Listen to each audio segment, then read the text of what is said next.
xamante ni moom moo di fay seen ticket loolu nag mu nekk loo xamante ni nag ñoom duñu ko daal di bàyyi noonu mu jàll ndax li ñuy dépenser ci li nga xamante ni moom moo jëm ci wàllum lekk ak naan ci étudiants yi dafa nekk lu diis lool ci kaw état. waaw c'est vrai que Daouda il a expliqué xam nga problème bi fi mu jógee ci affaire restaurant yi et tout ça xam nga première chose pour camper le décor mooy il faut qu'on comprenne que ni gis nga nit boo ko bëggee da nga koy wax bokk li nga jàppee ni mooy dëgg. parce que dëgg nag kenn moomu ko te mën nga yaakaar ni lii mooy dëgg fekk ne effectivement sa njort rek la. donc booy wax moom da nga koy wax li nga xamante ne moom nga jort ni mooy dëgg et il faut que muy étudiants yi muy ñi nga xamante ne jàpp nañ ni ñi nga xamante ni ñoom lañ dénk réew mi ñu wax ak ñoom en toute franchise ci li nga xamante ni moom lañ jàpp ne mooy dëgg. c'est-à-dire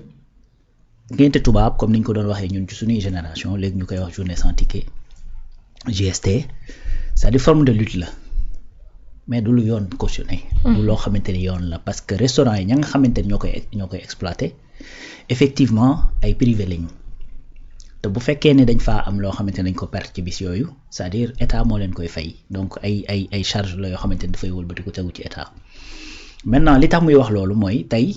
bu njëkk bu daan am c'est parce que danaa am retard par exemple de bourse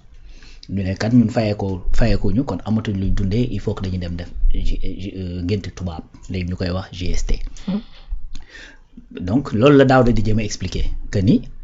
mënuñoo def ne duñu fay alors que fay nañu bourse yi et cetera donc loolu en fait c'est un point boo xamante ne dañ koy teg loo xamante ne la duñ ko cautionner. forme de lutte la nag du tax ma dépendre foofu mooy maa ngi ñëw parce que du lépp li ñuy defee lutte forcément boo ko demee seet ci loi danga ko fay fekk ñu mën koo permettre des fois effectivement da ngay yor sa gone gu ndaw ci biir kër gi mu bëgg dara nga xañ ko li muy def mooy day jooy nga mu leeral ne xale bi day jooy pour perturber la pour nga accéder ci li mu bëgg. donc loolu dafay am des fois ça ne veut pas dire que loolu muy def loolu mooy jaaduwul muy benn. deuxième chose gis nga la violence quel que soit fu mu mënti jóge mu nekk ci étudiant bi mu nekk ci feneen fu mu mënti jóge c'est-à-dire jaaduwul te kenn du ko cautionner kenn du ci d'accord loolu muy li nga xamante ni moo jëm ci étudiant yi parce que un étudiant bu fekkee vidéo yi nga xamante ni dañ gis après sànq dinañ ci xam naa après dinañ ci gën a ñëw. donc loolu c'est-à-dire kenn mënu ci d'accord personne ne peut être d'accord ci loolu donc muy loolu lu jëm ci étudiant yi par contre est-ce que war naa mën a expliquer autant de violence de la part des FDS du tout non la réponse est non. Et c'est clair d'ailleurs ministre de l'Intérieur il est clair là-dessus kon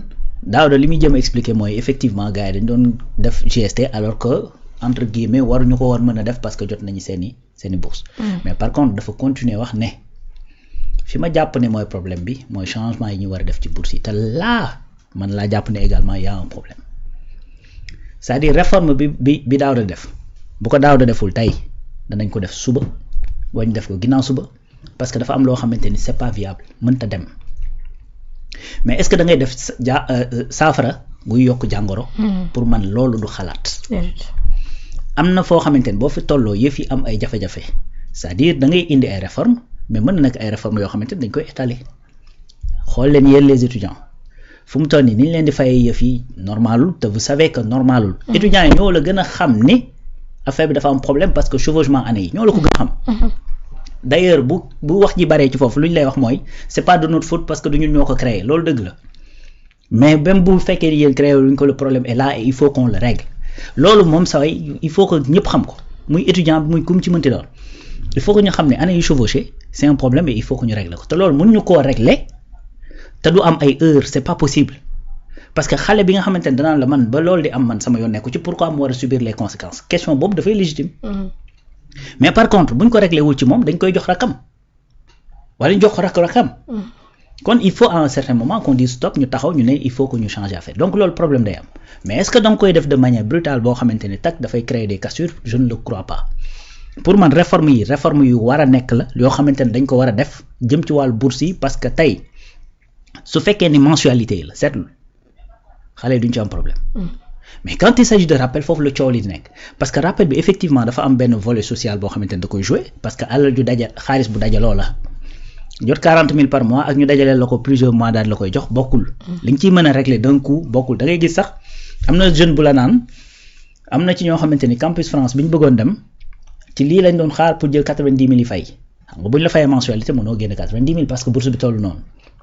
donc loolu di dajalee noonu c'est-à-dire dafa am foo xamante ni fa la ko étudiants yi di prévoir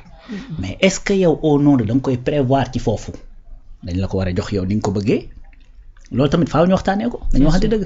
parce que li tax ñu la koy jox c'est-à-dire c'est pas yow fi nga ko bëgg a def bourse dafa am lu ko tax a jóg yow nag mën ngaa jot sa bourse dugal ko feneen moo tax loolu c'est-à-dire dañ ko war a réforme boobu dafa war a am mais buy am pour man da nga ko war a def crescendo moom laay wax léegi étudiants yi kat li ñu nekkee c'est pas normal ñu xam ni ñoom c'est pas normal dañ ko war a régler mais il faut que ñu régler ko tey yéen ñi nga xamante ne jot ngeen mënatuñ ci dara c'est bon yéen ñi war a jot dëwën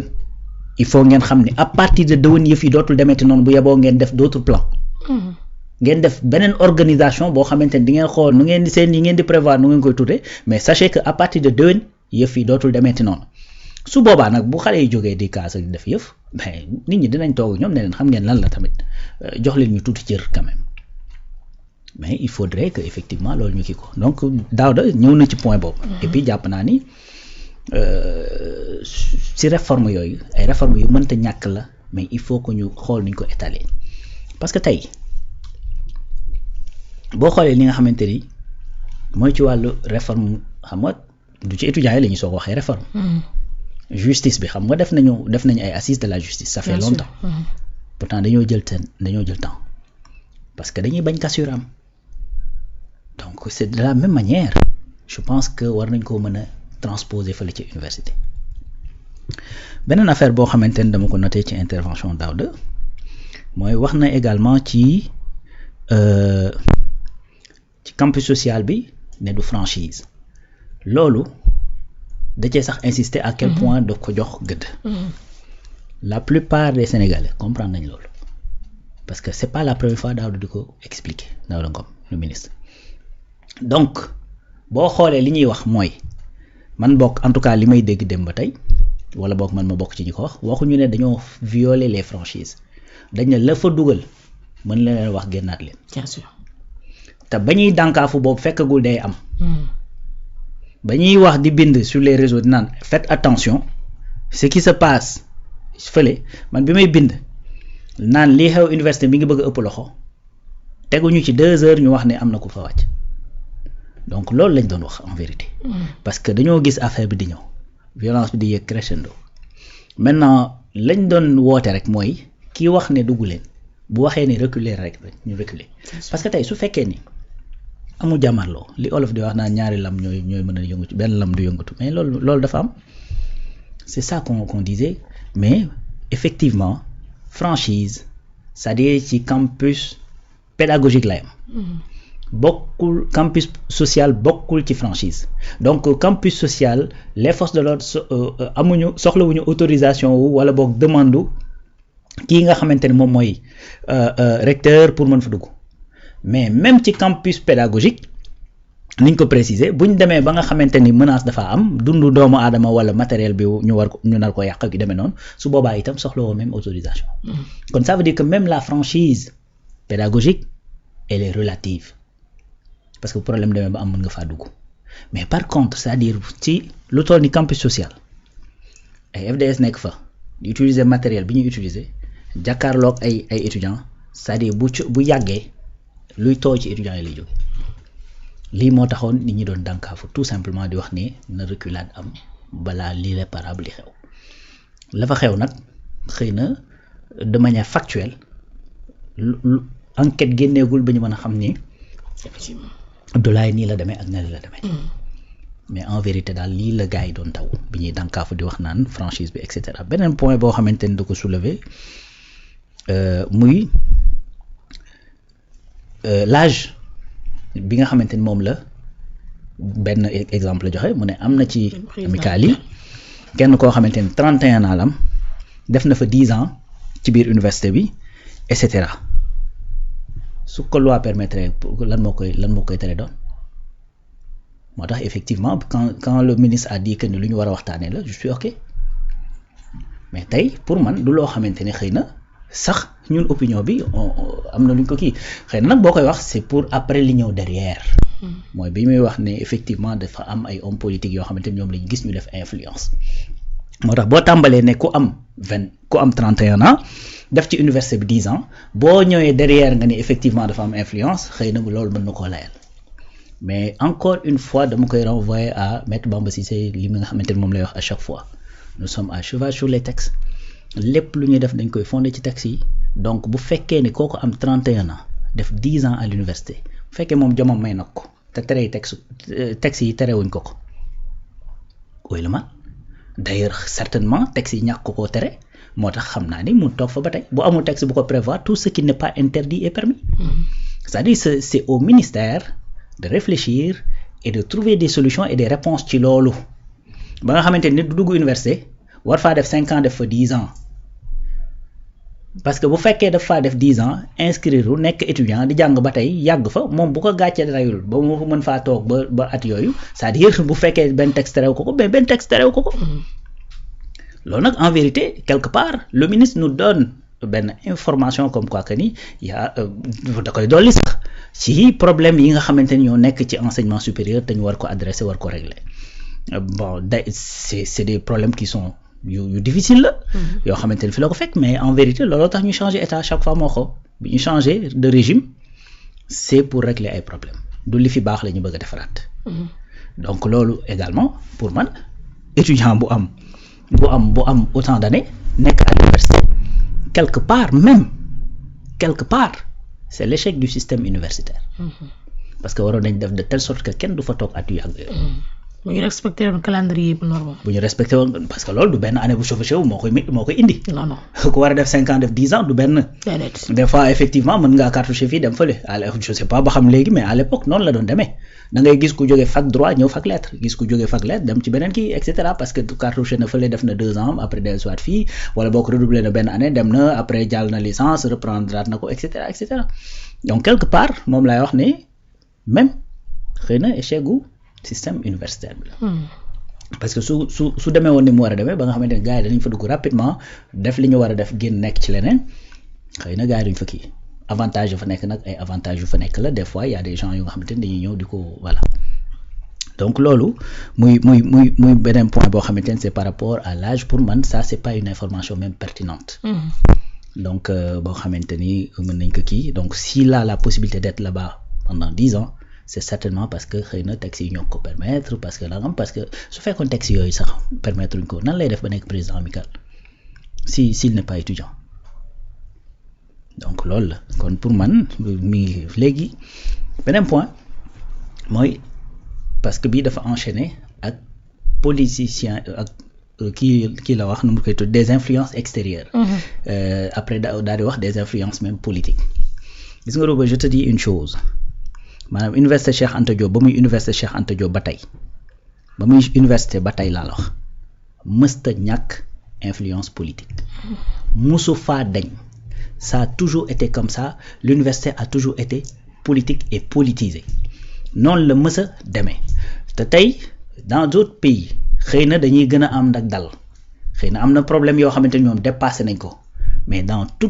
tous les campus yoo mënti dem c'est-à-dire les gens qui koy fréquenter c'est des gens qui sont éminemment politiques parce que tout simplement dañuy jàng di liiri téere di am ay xalaat ci àdduna bi di am ay xalaat ci ñu ko war a diriger ñoom ci seen bopp ñu dugal ci seen bopp conscience comme quoi que yéen a war a diriger ëllëg kooku boo dugalee ci boppam conscience boobu dana xool man su ma waree diriger fan laa war a far donc loolu dafa am incident am université grève wala dara des politiciens essayer ko récupérer mësta ñàkk université ça a toujours été comme ça université bu mu mënti doon nag fii ci réew mi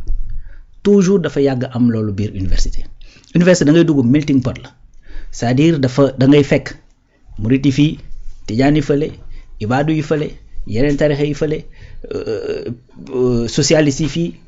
libéraux yi fële progressistes yi les patriotes ñëpp nga fay fekk léegi nag c'est-à-dire l'idéal mooy que ni loolu nekk juste benn possibilité de débat loo xamante ne dañuy toog di ko waxtaanee et cetera mais par contre su fekkee dafa am de la récupération loolu yàgg na fa am beneen affaire nag c'est différent tey université nga jékki-jékki toog calme am nga gis ñu jóge fële fay les étudiants ñu yëngal université loolu moom c'est différent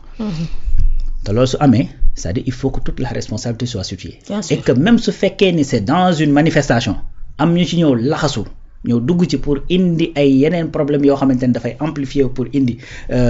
jeex jaaxa ci biir réew mi ça également il faut que l'État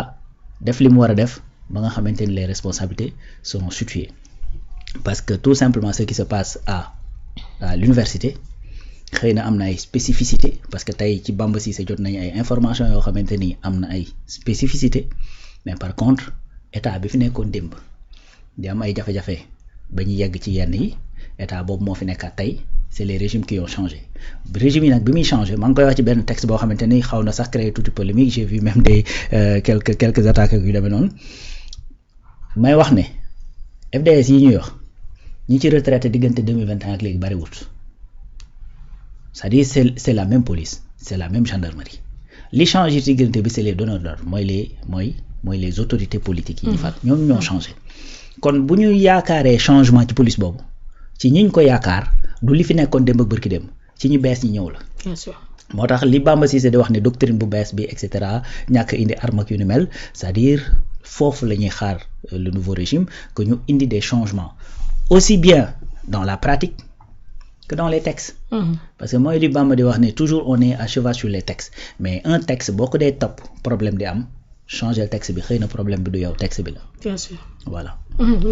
alors il a aussi parlé ci li nga xamante ne moom moo jëm ci wàllum dialogue social bi nga xamante ne war na am entre étudiants ak